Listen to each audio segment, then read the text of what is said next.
ఆయుష్మాన్ ఆరోగ్య మందిర్ కింద 17 రోజుల నుంచి మేమందరం సమ్మెలో ప్రకటించాము.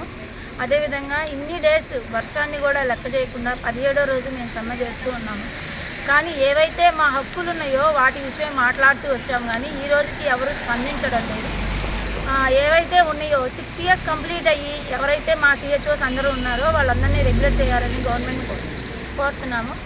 అట్లనే మాకు ఇవ్వాల్సిన శాలరీస్ విషయంలో కూడా కోత విధించారు. ఆ శాలరీస్ని కూడా త్వరగా అందజేయాలని, అలానే ఎవరైతే ఈపీఎఫ్ కూడా మాకు 1 ఇయర్ నుంచి లేదండి, ఆ ఈపీఎఫ్ని కూడా త్వరగా పునరుద్ధరించాలని, ఇవ్వాల్సిన రూమ్స్ రెంట్ బిల్డింగ్ యొక్క అద్దె బకాయిల్ని ఎమ్మటనే చెల్లించాలని కోరుకుంటున్నాము.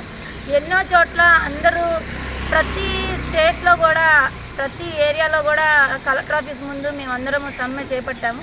17 రోజులు అవుతున్నా మాకు ఎటువంటి రెస్పాన్స్ కానీ మమ్మల్ని పిలిచి మాట్లాడటం కానీ జరగట్లేదు. దయతో త్వరగా వీటన్నిటి నుంచి మాట్లాడాలి. న్యాయబద్ధమైన డిమాండ్స్ మాత్రమే మేము అడుగుతున్నాము. ఎవ్వరం కూడా మేము బోనస్ అడగట్లేదండి. ప్రతి ఎంప్లాయీకి కొన్ని ఎంప్లాయీస్కి బోనస్ అని ఇస్తారు, మేము బకాయిలు అడుగుతున్నాం సార్. అది మాత్రం కొంచెం గమనించాలి.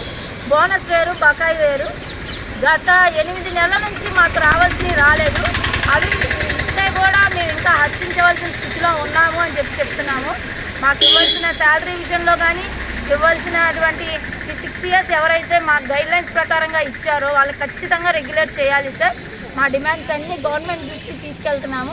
ఖచ్చితంగా ఒక ఎంప్లాయీగా ఉండి ఒక 17 రోజులు రోడ్డు మీదకి వచ్చి ప్రతి ఒక్క మహిళగా పోరాడుతున్నా గవర్నమెంట్కి ఎలా మరి స్పందించట్లేదో నాకు అర్థం కావట్లేదు.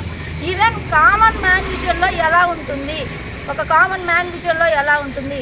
ఇంత డిగ్నిఫైడ్గా మేము ఎన్నో విధాలుగా ఎన్నో డేస్ ఓర్చుకొని బయటకు వచ్చి మాట్లాడుతున్నప్పుడు ఎవరూ రెస్పాన్స్ అవ్వకపోతే ఒక అటువంటి కామన్ మ్యాన్ ఎటువంటి పరిస్థితిలో ఉన్నాడు స్టేట్లో అనేది అందరూ గమనించాలని, త్వరగా మాకు జరగాల్సిన న్యాయాన్ని గవర్నమెంట్ గుర్తించి సామాన్య పక్షాన నేను ఉంటున్నాను అని తెలియపరిచిన మీరు ఖచ్చితంగా మా పక్షాన ఉంటారని ఎదురు చూస్తూ